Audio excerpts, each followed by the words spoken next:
नाश्ता असो किंवा छोटी-मोठी पार्टी आता होईल फक्त काही मिनिटात. आज आपण बनवूया 2 मिनिटात तयार होणारा instant bread pizza recipe.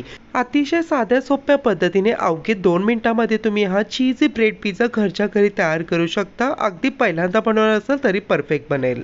Instant pizza बनवण्यासाठी सर्वप्रथम आपल्याला व्हेजिटेबल्स कट करून घ्यायचे आहेत. आता व्हेजिटेबल्समध्ये मंडळी तुम्ही हवे ते व्हेजिटेबल्स तुम्ही इथे यूज करू शकता. जर तुम्हाला फक्त कांदा, टोमॅटो वापरायचा असेल ते देखील वापरू शकता. परंतु मंडळी मी इथे व्हेजिटेबल्समध्ये कांदा, टोमॅटो, लाल शिमला मिरची तसंच मी रेग्युलरली जी हिरवी शिमला मिरची आहे तर ती वापरलेली आहे. आता मंडळी मी इथे सर्व व्हेजिटेबल्स एकदम बारीक तुकड्यामध्ये कट करून घेतले आहेत. तर बारीकच का कट करायचे, कारण की जे लहान मुलं असते ते जास्त नाटक करणार नाही, एकदम आवडीने खातील. आता हे प्लेटमधले सर्व व्हेजिटेबल्स मी इथे छान प्रकारे मिक्स आउट करून घेतले आहे, साईडला ठेवून द्यायचं आहे. आता हेल्दी पिझ्झा म्हटलेलं आहे तर मी इथे ब्राऊन ब्रेड घेतलेला आहे. ब्राऊन ब्रेड हे 100% आपल्या गव्हाच्या पिठापासून बनलेलं असतं. तुम्ही जे रेग्युलर ब्रेड येतात ते घेतले तरीही चालेल. आता मी इथे घरगुती तयार केलेला इथं पिझ्झा सॉस घेतलेला आहे. पिझ्झा सॉस कसं बनवतो माहिती नसेल तर मी डिस्क्रिप्शनमध्ये व्हिडिओची लिंक देत आहे, तुम्ही त्या व्हिडिओला भेटा, तुम्हाला रेसिपी मिळून जाईल. अगदी 1 मिनिटामध्ये पिझ्झा सॉस तयार होतो. सॉस स्प्रेड केल्यानंतर आपल्या आवडीप्रमाणे जेवढ्या हव्यात तेवढ्या व्हेजिटेबल्स या पद्धतीने आपल्या पिझ्झावरती ॲड करून देऊन छान प्रकारे इथे मोझरेला चीज भरपूर सारं ॲड करून द्यायचं आहे.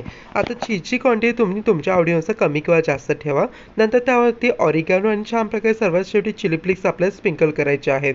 सो आपला इन्स्टंट असा झटपट ब्रेड पिझ्झा आता बेक करण्यासाठी रेडी आहे.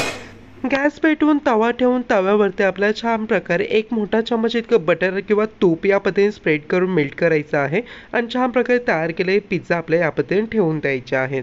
आता गॅस एकदम स्लो करून आपल्याला छानपैकी पिझ्झा कव्हर करून देऊन 2 मिनिटाकरिता लो फ्लेमवरती बेक करायचे आहेत. 2 मिनिटानंतर पावशेर चीज चांगल्या प्रकारे मेल्ट झालेला आहे. गॅस स्लो असेल तर इथं थोडासा आणखीन वेळ लागू शकतो. हे बघा चीज किती चांगल्या प्रकारे मेल्ट झालेले, अतिशय डिलिशियस पिझ्झा रेडी आहे. गरमागरमच पिझ्झा एन्जॉय करायचा आहे. सो मंडळी तुम्ही देखील ट्राय करून बघताय की नाही हा चीजी पिझ्झा, नक्की ट्राय करून बघा. हे बघा एकदम चवीला अप्रतिम आणि एकदम सुपर टेस्टी हा पिझ्झा तयार होतो. नक्की ट्राय करून बघा. जर मंडळी व्हिडिओ इतपत बघत असा व्हिडिओ नक्कीच एक लाईक करा. तसं आपल्या चॅनल प्लीज सबस्क्राईब करा आणि बाजूला जे बेल आहे ते प्रेस करायला विसरू नका. तसेच कोणती नवीन रेसिपी हवी असेल तर कमेंट करा. चला मंडळी पुन्हा भेटूया. हर हर महादेव.